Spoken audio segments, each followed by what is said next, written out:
how many chief nature officers are there? I only know one, so. It's you. Yes, but I would be very happy to meet others.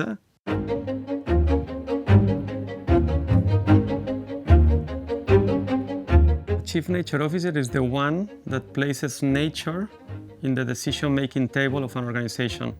Let me give you my perspective on the whole thing. We need to build a partnership with nature. Our economic system has prospered at the expense of nature. And now we have reached a tipping point. The world that we have built has become too big for our planet.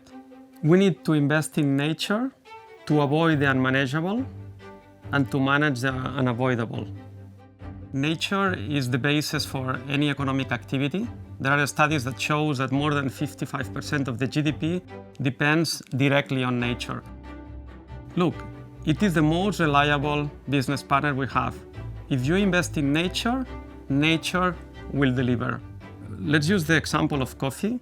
There are basically two ways you can produce coffee. The way we have been using now for the last 40, 50 years is to use coffee monocultures with plenty of pesticides and fertilizers. But we can also produce coffee in a regenerative way using agroforestry systems. When you combine the coffee plants together with different types of trees, you can use our friend ladybug, for example, to prevent pests and diseases.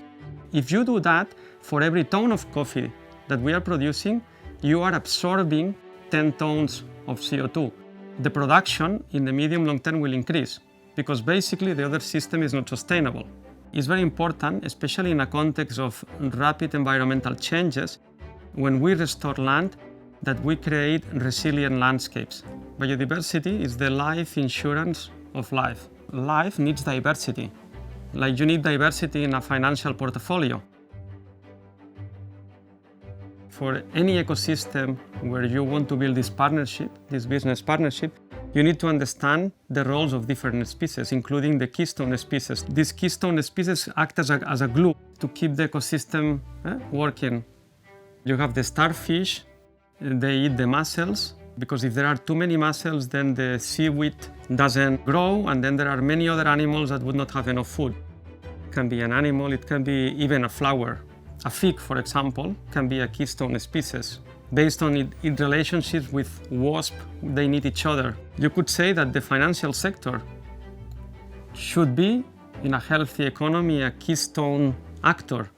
Because if you don't have it, then the capital doesn't flow.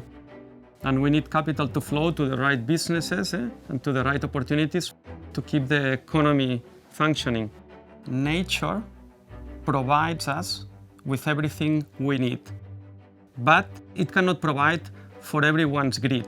The financial sector, in my opinion, needs to be the pollinator that makes new, sustainable, prosperous business flourish. And this is why it makes sense, in my opinion, to have scientists like me inside the bank. I think every serious organization will have a chief nature officer in a matter of years. Do you think it will move that quickly? I think so, because we are in a moment of reinventing ourselves, transform ourselves. Nature is worth investing in. Nature is our most real asset.